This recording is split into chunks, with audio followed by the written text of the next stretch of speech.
আজকের রেসিপি পাঙ্গাস মাছের তেল ঝাল। পাঙ্গাস মাছ ভালোভাবে ধুয়ে নুন হলুদ মাখিয়ে সরষের তেলে ভেজে নেব। এরপর তেলের মধ্যে পেঁয়াজ কুচি, আদা রসুন ধনে জিরে কাঁচা লঙ্কা বাটা, টমেটো বাটা, হলুদ গুঁড়ো, স্বাদ মতো নুন, কাশ্মীরি লঙ্কার গুঁড়ো দিয়ে ভালোভাবে মশলাটা কষিয়ে নেব।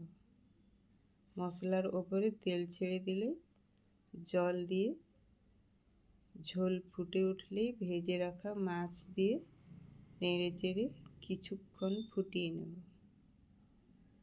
ঝোল একটু মাখো মাখো করে নামিয়ে নেব।